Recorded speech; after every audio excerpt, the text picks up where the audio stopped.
What's up, everybody? Welcome to Heresy Financial. My name is Joe Brown, and today we are going to be looking at a big change coming to the gold markets next year, 2021, specifically in June of 2021. This is a change to the net stable funding ratio, and it will implement higher requirements on gold, specifically the paper gold markets. And this looks like it should be extremely bullish for the price of gold going into next year. Ready? Let's dive in.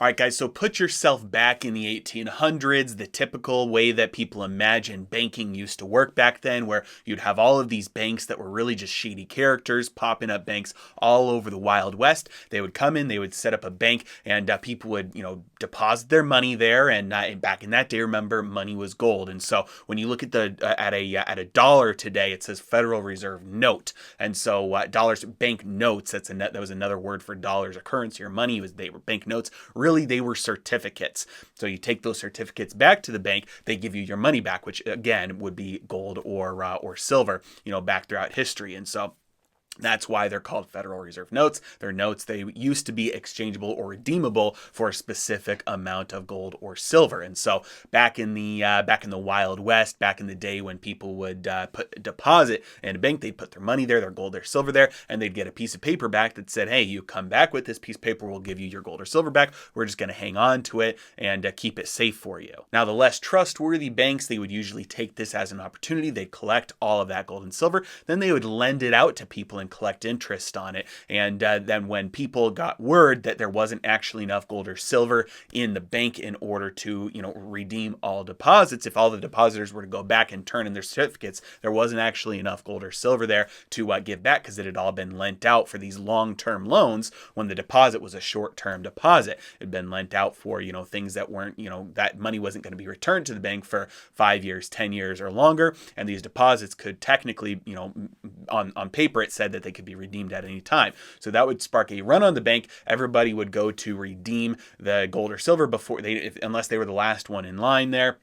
Only the first few people that got in the door were the ones that were able to get their money back, right? And this is not just the Wild West. This has been happening for thousands of years throughout history. It actually started with goldsmiths. People used goldsmiths to hang on to their gold for them, and they got certificates, and those certificates would trade as money. And then, inevitably, there would be a bank run, and it would collapse because people realized, hey, they don't actually have our gold or silver, so we're going to go back and try and get it, be the first ones to get it, because if we're not the first ones, there's not going to be anything left. Now, this practice was nationalized, it was institutionalized, it was legalized for banks to basically say, hey, we don't actually have to hold on to all the money that we say we have, available for short-term deposits. This led to, in the Great Depression, big bank runs, the bank holidays, and really has always been an issue until the widespread adoption of pure fiat money, because in today's day and age, there's not really going to be any chance for a bank run because they can,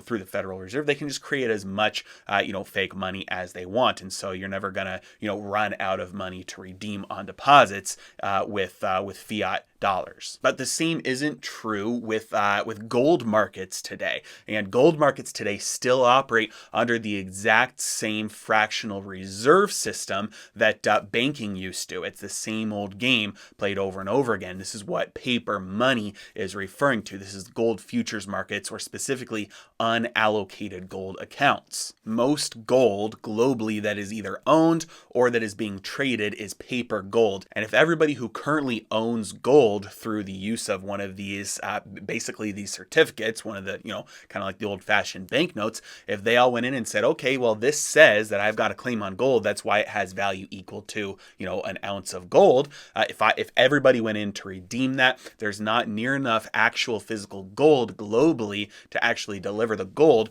for the redemption of those certificates.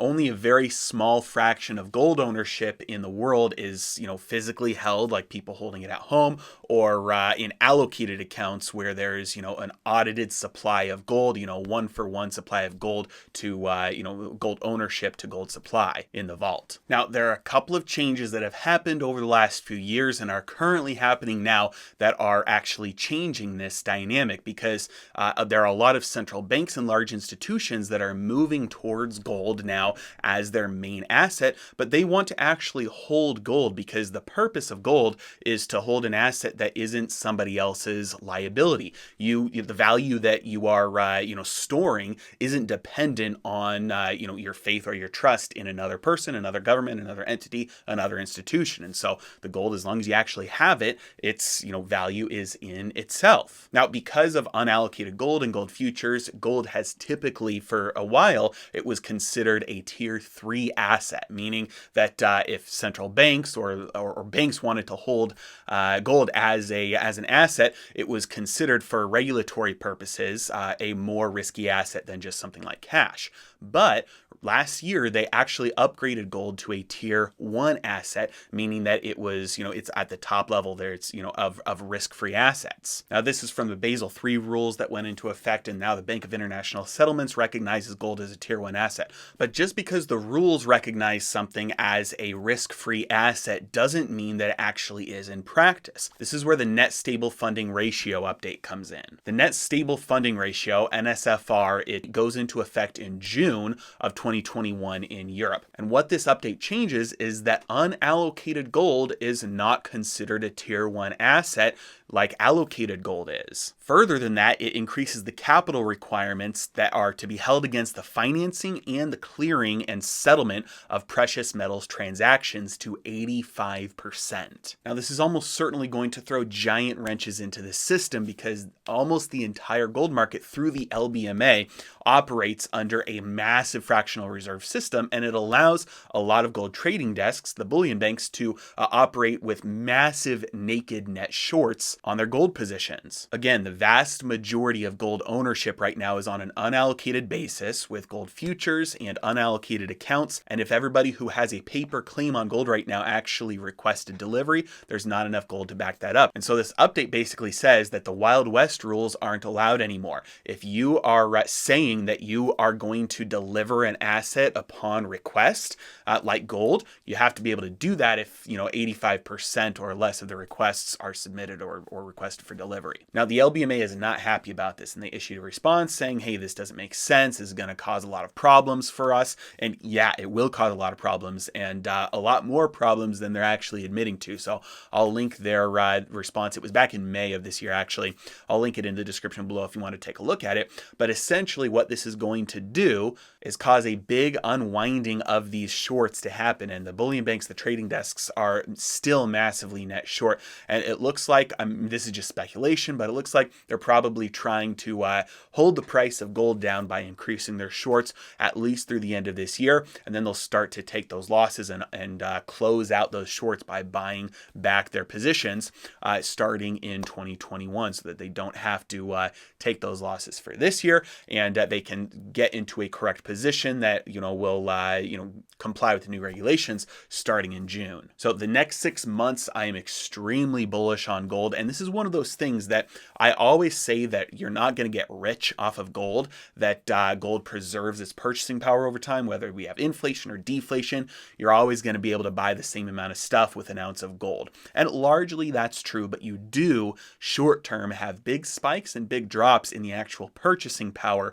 of gold. And this is one of those reasons why it looks like the fair value of gold is actually a lot higher than it is right now. Because if all gold trading was done with 100% allocation and actual, physical ownership or delivery, or, a 1-for-1, there wasn't this massive paper market soaking up a lot of the demand for gold versus the much smaller physical supply, then the price of gold would have to be a lot higher to compensate the amount of capital moving in and out of it. And interestingly pointed out by Luke Groman on Twitter recently, the price action of Bitcoin recently reflects very similarly the size of the paper market of gold. And this indicates that a lot of the money printing and inflation that we've been seeing would have been realized in the price per ounce of gold if it weren't being absorbed by a false expansion of the supply of gold through the expansion of these, through the use of these paper contracts contracts through unallocated gold, where Bitcoin doesn't have that, at least yet, doesn't have any ability to artificially expand the supply of Bitcoin through these unallocated accounts or futures markets, and so its price is directly being affected by this. So this makes me very bullish on gold because these things don't last. They don't last perpetually. They cannot perpetuate into infinity. These the bank runs do happen, and eventually these false markets, paper markets, break. There's a run on gold. There's a run on the banks. These institutions that have been manipulating the price by creating these contracts that are not actually capable of being delivered on for everybody. Eventually they fail, and that brings that fair value, that brings the price up to the actual fair value. So this is one of the reasons why I'm extremely bullish on gold going into 2021. Now, if you've been using GLD for your price exposure to gold, or if you've been using an unallocated account, my favorite way to invest in gold is using OneGold. If you're going to use a service that will store it for you, you want to use a service that will store it in allocated accounts, not in unallocated accounts. That way, nobody else has a claim on the same piece of gold that you do. And they allow you to request physical delivery whenever you want. They set up a really easy auto invest feature, so you can automatically invest every day or every week or every month or whatever you want. And then as soon as you've built up a pile large enough that you don't want it being stored somewhere for you, you can just go and you can request it to be just delivered to your house. You can pick where in the world you want it stored, whether that's America or Switzerland or somewhere else. And so it's a really easy, really cost-effective way to store gold and get it delivered to you personally. If you sign up with my link in the description below, you'll get $5 free to help you start off your account. In addition to gold, they do silver and platinum as well. As always, I really appreciate you guys. Thank you so much for watching. Have a great day.